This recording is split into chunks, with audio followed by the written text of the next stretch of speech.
know what I So mean? what is our government doing about it? You're being in the industry. What can you tell me as a person who's outside the industry is the help that the government gives you? Well, again, right, it goes back Nothing, to like huh? they give.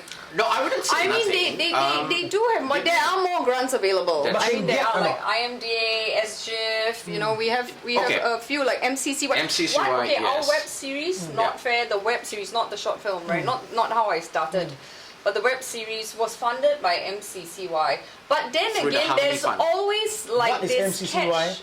Ministry of Community, Culture and Youth? Youth, Right. yeah. Yes. Okay. It's a The ministry. one that was MCYS last time. That's right. Yes, Right, yes. right, right. So the thing is that there is this catch-22 situation, right? So, okay, so I'll give you an example. I Sure. won't name the project, right? So it was an international co-production grant. And we had everything. We had all our ducks in a row. So we had like the most qualified producer, most qualified director, star-studded cast. You know, we had the whole script and. You know, and the subject was also, it was really important. It was about human trafficking and sexual Yeah. assault and how we shouldn't separate the forest from the tree. Okay. Like both are as harmful to the human spirit and, you know what I mean? And they're both crimes, right? And basically we were applying for it and then we realized that the applicant needed 3 years of a track record.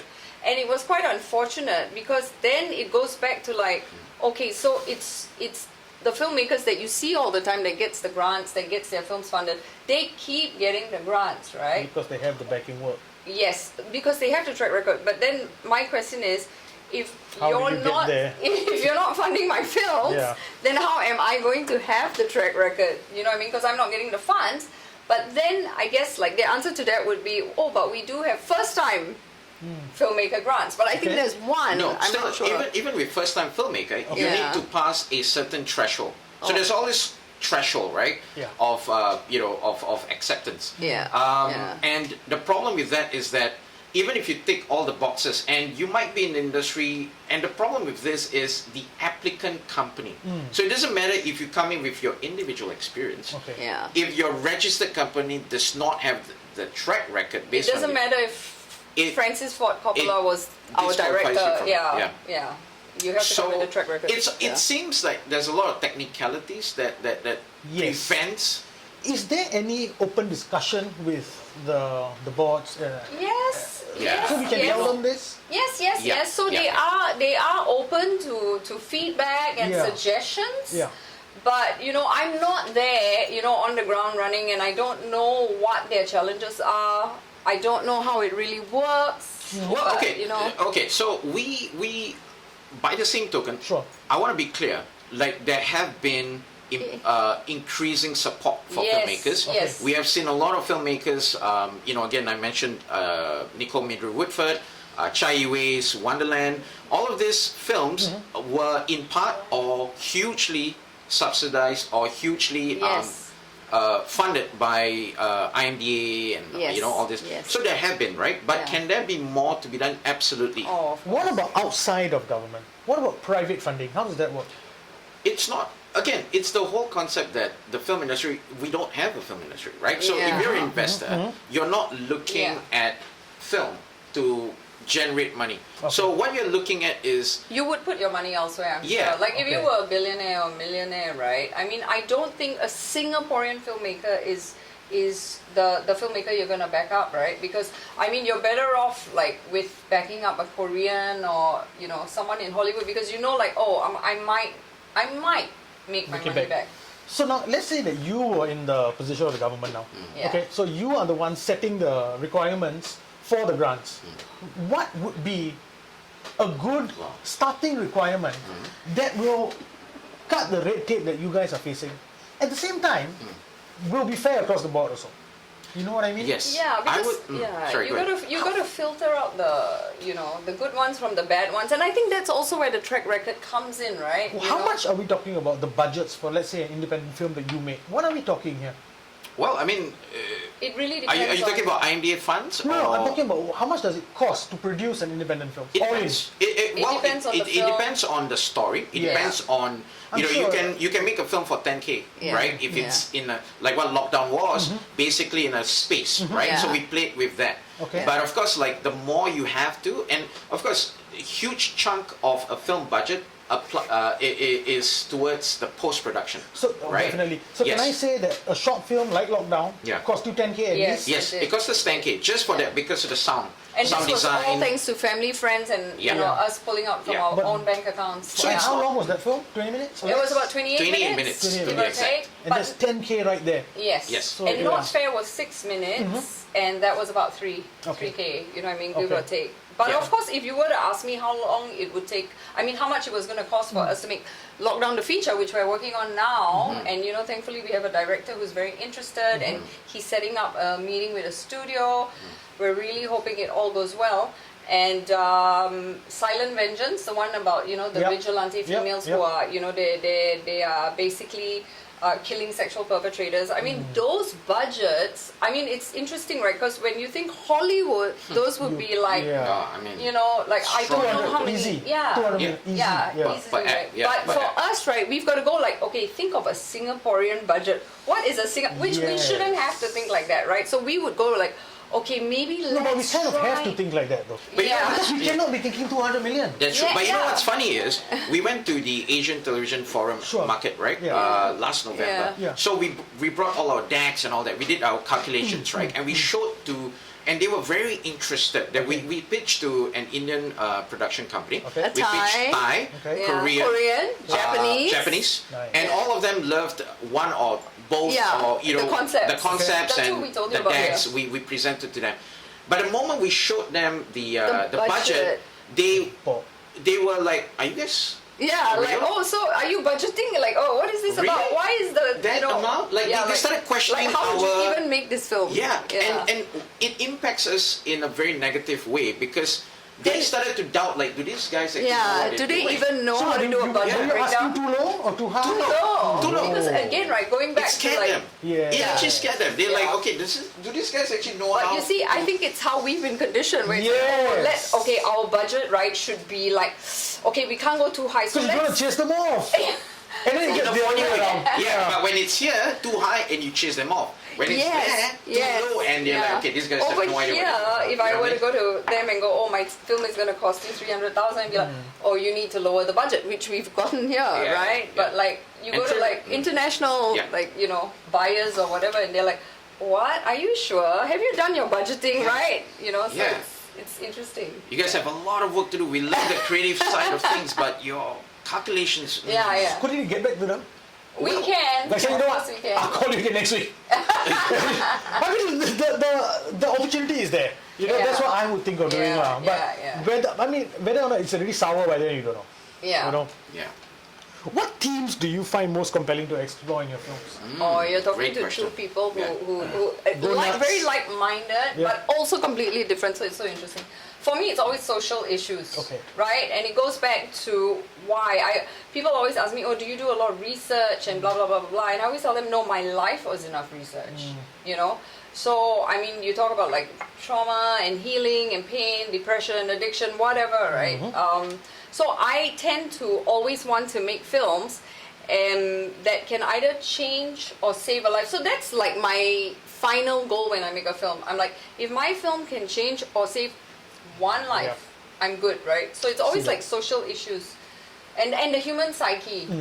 I'm very motivated by why people do the things they do. Why do they act the way they act? You know, what triggers one human being? You know, why does someone get really affected by one thing, but the other person, you know, like that's water off their back. You know what I mean? So, so those are the themes that I'm very drawn to, and I always come from a place of truth. I mean, it's so funny. As I say this, I'm thinking my husband will be like, "Oh, that's such an artist thing to say, so cheesy," right? But it's true. It's true.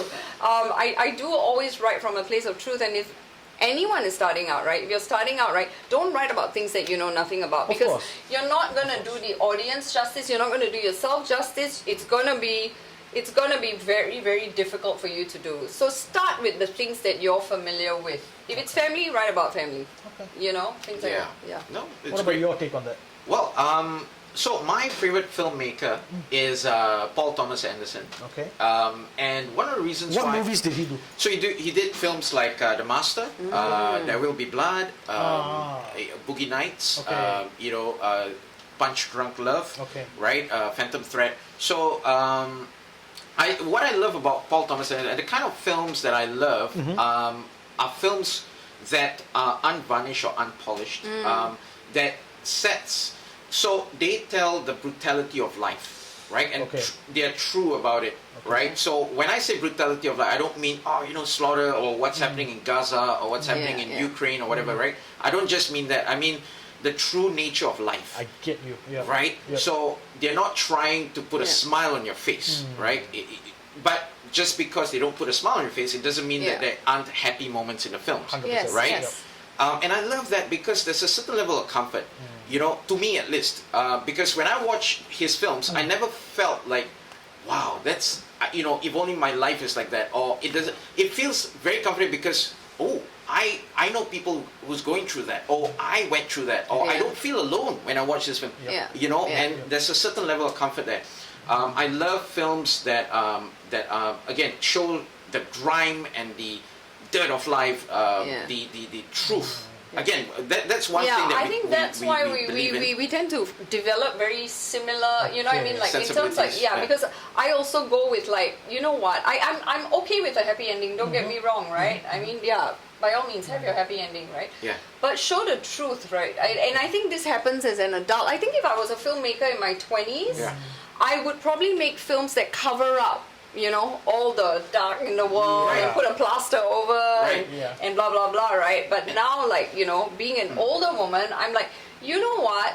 Life is not going to be smooth sailing all the time. There's going to be a spanner in the works. You might end up in an accident. You might be diagnosed with a chronic disease. Somebody you love might leave you. You might get, I don't know, right? I mean, raped or your child dies. God only knows, right? And for me, it's like, it's making films about like real experiences, and it's not about I just want to remind you that everything is dark. No.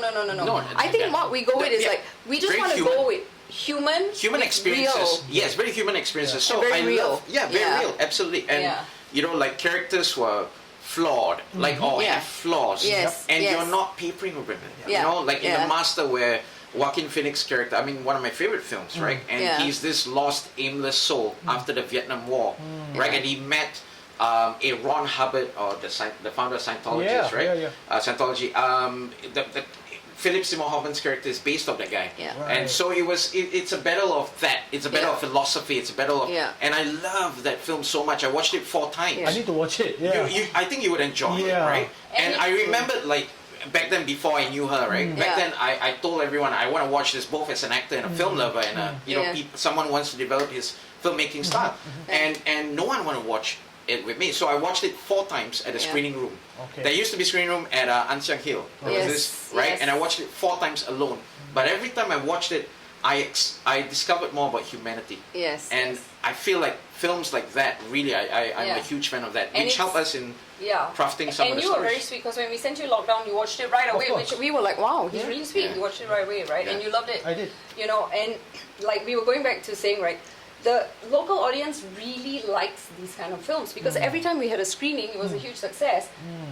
Lockdown, James, right, the character he played, right, is someone who feels that his life is run by his father, that he has no control over the decisions that he makes. He needs to abide by the rules. He shouldn't piss anyone off. He should never have a color outside the lines. He should never offend anyone. Let's keep the harmony because that's how life should always be. And then I deliberately had the other actor, I created that character, Christian, which is there to sort of embody the opposite of all those things, right? Look, if you are living that life where you always draw within the lines, Christian lives somewhere in there. He's there. He's there, exactly. It's a matter of whether how much is going to come out. Yes. And that was the whole premise of lockdown, which is like, hey, listen, if you're a James, it's only a matter of time before your Christian shows up.